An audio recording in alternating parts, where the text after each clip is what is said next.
Beginilah yang gambar sebenarnya awan panas guguran Semeru itu ini seperti ini ya, seperti ini.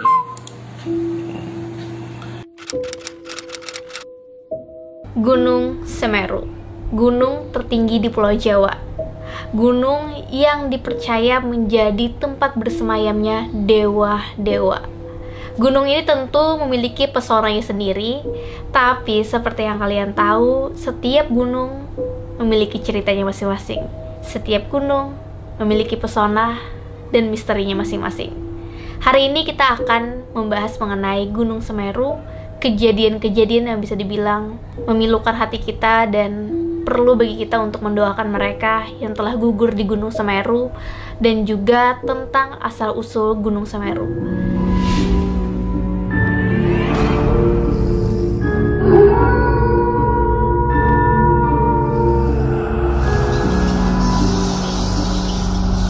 Aku Gusti Gina dan ini Alkisah. Gunung Semeru adalah gunung berapi ya teman-teman, buat kalian yang belum tahu. Tapi kayaknya udah tahu semua sih. Gunung ini berada di Jawa Timur, tepatnya di antara dua kabupaten, yaitu Kabupaten Malang dan Kabupaten Lumajang, Provinsi Jawa Timur. Nah, gunung ini termasuk dalam kawasan Taman Nasional Bromo Tengger Semeru. Kawah di puncak Gunung Semeru ini dikenal dengan nama Jonggring Saloko. Dan sekedar informasi buat teman-teman yang belum pernah mendaki ke Gunung Semeru, sebenarnya para pendaki itu disarankan untuk tidak menuju kawah Jonggring Saloko ini ya guys. Dikarenakan adanya gas beracun dan aliran lahar. Nah, gas beracun ini dikenal sebagai sebutan wedus gembel. Suhu di puncak Mahameru ini berkisar 4-10 derajat Celcius guys, artinya dingin banget ya. Kenapa para pendaki dilarang? Karena sebenarnya di Gunung Semeru ini sudah bisa dibilang memakan korban. Korban yang paling diingatan para pendaki, diingatan warga Indonesia adalah Sohokgi. Dia meninggal dunia karena menghirup gas beracun. Sohokgi ini guys, dia itu sebenarnya meninggal bersama rekannya yang bernama Idan dan Fantari Lubis. Nah, Sohokgi ini seorang tokoh aktivis Indonesia dan mahasiswa Fakultas Sastra Universitas Indonesia. Untuk memperingati kematian dari Sohokgi dan juga Lubis ini, dibuatlah plat penanda. Plat itu guys dibuat di puncak Mahameru untuk mengenang kepergian dari Sohokgi dan juga Lubis. Tapi di tahun 2012 plat itu pun diturunkan karena berbahaya. Itu kan ada di puncak Mahameru kan. Jika kalian mendaki ke Gunung Semeru, mungkin kalian akan menemukan ada banyak penanda untuk mengenang orang-orang yang pernah meninggal dunia di Gunung Semeru. Dan itu nggak cuman plat penanda dari Sohokgi dan juga Lubis ya. Tercatat dari tahun 60-an sampai tahun 2015 yang aku dapatkan, itu ada sekitar 28 orang yang meninggal dunia di Gunung Semeru. Itu angka yang sangat banyak sih menurut aku, karena itu kan semuanya manusia gitu, jiwa semuanya. Di tahun 2013 guys, di pos Ranupani masih terlihat nih daftar korban yang mengalami insiden di Semeru sejak tahun 1969. Tapi aku nggak tahu sih kalau sekarang ya. Apabila kamu ada yang baru-baru ini mendaki ke Gunung Semeru, mungkin tahun 2019 kemarin, nah kamu bisa kasih info nih di kolom komentar. Di papan tersebut guys, ada nama-nama korban yang meninggal dunia di Gunung Semeru. Selain itu juga ada 3 orang yang tidak ditemukan atau hilang, serta 23 pendaki yang ditemukan selamat tapi luka-luka berat. Kalian bisa baca ya data di sebelah kanan aku. Ini data-data orang-orang hilang, tahunnya tahun kapan dan siapa aja. Itu kan sebenarnya menjadi pelajaran nih bagi kita yang mau mendaki ke Gunung Semeru. Menurut aku ada baiknya melakukan persiapan yang benar-benar matang, baik secara fisik, mental, dan juga pengetahuan. Karena kalau misalnya kita mendaki gunung dalam keadaan yang tidak fit gitu kan, itu pasti juga berpengaruh nih kepada kesiapan kita mendaki. Ada beberapa orang itu meninggal dunia karena kelelahan. Terus juga perlu sekali untuk menyiapkan mental kesiapan mendaki, karena waktu yang dibutuhkan untuk mendaki Gunung Semeru pulang pergi itu sekitar 4 hari. Kamu udah harus bayangin gitu loh, 4 hari bakal mendaki gunung. Artinya kita benar-benar harus siap gitu. Walaupun ya kita nggak bisa juga memungkiri ada yang namanya takdir, hal-hal yang tidak bisa kita kendalikan di dunia ini. Cuman alangkah baiknya kita mempersiapkan yang terbaik.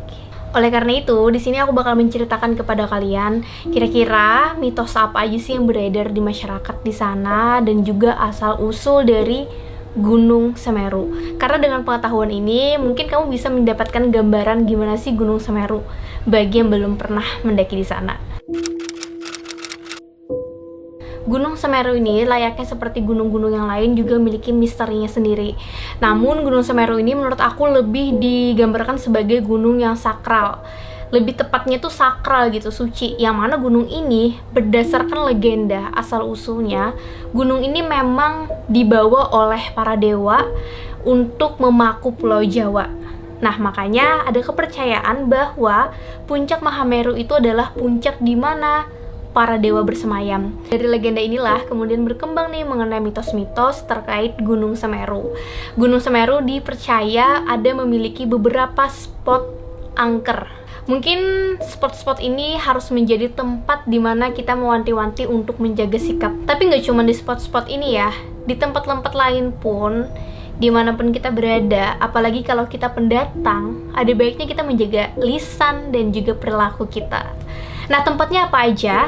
Yang pertama itu adalah Arcapodo. Arcapodo ini kalau kita lihat dari sejarah memang berkaitan dengan kerajaan Majapahit. Dari artinya juga itu berarti dua arca atau dua penjaga.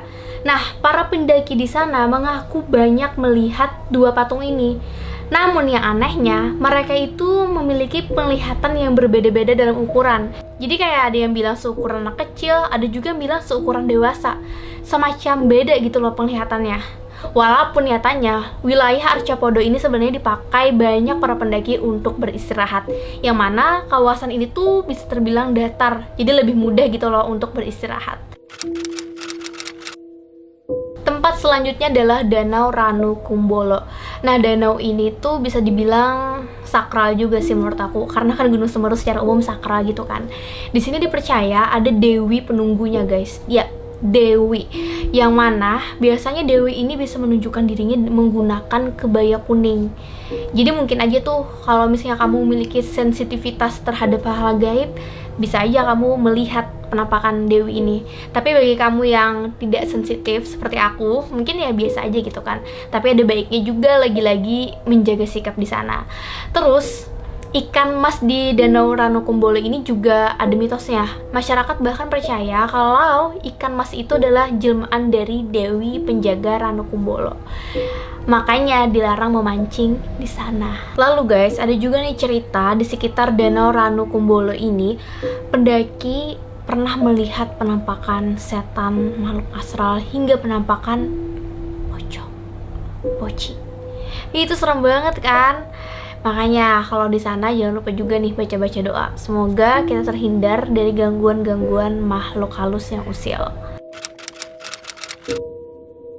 Oke, selanjutnya adalah spot yang juga dianggap mistis, angker, yaitu Kali Mati. Lokasi dari Kali Mati ini juga menjadi batas larangan pendakian. Yang mana Kali Mati ini juga sering banget nih dibanjirin pendaki yang nekat ingin menuju puncak Mahameru. Banyak banget loh pendaki memulai pendakian ke puncak Mahameru di tengah malam pas lagi dingin-dinginnya. Jadi make sure kalau kalian mau ke sana bawa pakaian yang tebal, kayak jaket tebal gitu loh. Karena di sana tuh dingin banget di malam hari dan subuh. Sedingin itu. Lalu terkait Kali Mati, ini tuh berasal dari nama sungai yang sudah mati di sana. Namanya kan kali itu kan sungai. Mati, jadi sungai yang mati. Dan sungai yang mati itu memang ada di lokasi itu. Makanya dinamakan sebagai Kali Mati. Nah terus guys, untuk wilayah Kali Mati ini ada loh cerita pendaki yang bernama Sekar. Dan dia mengalami gangguan-gangguan makhluk halus di sana. Jadi ceritanya begini. Pas menjelang tengah malam nih, Sekar ini melihat sesosok setan perempuan berwajah menyeramkan dan tangannya panjang masuk ke salah satu tenda pendaki. Jadi kayak tangan yang memanjang gitu. Kalian pernah nonton film Pimak nggak? Pimak Prakanong dari Thailand. Itu kan Minak ya, aku lupa nama hantu ceweknya. Itu kan tangannya memanjang kayak gitu kan, kayak gini. Mungkin seperti itu ya penampakannya. Tapi serem banget ya kalau itu setan tangannya memanjang dan masuk ke dalam tenda. Kebayang gak sih kalau kamu di dalam tenda itu kayak gimana dan melihat tangan siapa sepanjang itu? Tapi untungnya penampakan itu cuma dilihat sama si Sekar, orang yang bisa dibilang sensitif di dalam rombongan itu. Jadi kayak satu rombongan cuma yang lihat tuh Sekar doang, teman-teman yang lain tuh nggak lihat karena yang lain tuh biasa aja gitu, nggak sensitif. Tapi kebayang gak sih kalau semua orang melihat, bisa pingsan berjamaah sih. Cuman guys, walaupun teman-teman Sekar ini tidak melihat hantu serem bertangan panjang tadi, ternyata salah satu dari teman Sekar ini ketika dia mau mengambil air di sumber mani, terjadi kejadian ganjil. Jadi temannya Sekar itu kayak ngelihat temannya masuk ke dalam hutan. Nah karena dia ngerasa, oh itu temanku gitu kan, akhirnya dia ikutin nih, kayak nanya, mau kemana gitu kan. Tapi ketika dia ngikutin masuklah ke dalam hutan, tiba-tiba dia sadar nggak ada orang di sana, nggak ada. Terus tadi itu siapa? Padahal dia berpakaian kayak temennya gitu kan. Ya bisa aja sih itu jin atau setan yang mewujudkan dirinya sebagai teman rombongan mereka. Ih, serem banget sih. Dari mitos-mitos yang aku sebutkan tadi, sebenarnya masih banyak ya mitos-mitos lain yang terkait di wilayah Gunung Semeru. Tapi pada umumnya sih itu. Dan semoga kamu yang udah denger dan berencana nantinya mendaki ke Gunung Semeru itu udah mulai kayak tahu gitu loh, bahwa di sana tuh memang ada pandangan-pandangan seperti itu. Semoga juga bisa lebih menjaga perilaku juga lisan. Guys, sekedar informasi, per tanggal 30 November 2020 untuk sementara pendakian di Gunung Semeru itu sedang ditutup karena aktivitas dari Gunung Semeru itu sedang aktif. Yang mana guys, penutupan jalur pendakian Gunung Semeru itu berdasarkan pengumuman Balai Besar Taman Nasional Bromo Tengger Semeru. Untuk saat ini, status dari Gunung Semeru itu pada level 2 atau waspada. Buat kalian yang mungkin punya rencana akhir tahun ini ke Gunung Semeru, mau mendaki bareng-bareng teman atau keluarga, mungkin bisa lihat kondisi dulu dan kamu harus update juga berita. Karena saat ini pendakian masih ditutup, nggak tahu sih nanti. Semoga aja segera mereda dan pendakian dibuka, jadi kamu bisa berlibur kalau mau. Ini kan juga masih pandemi sih.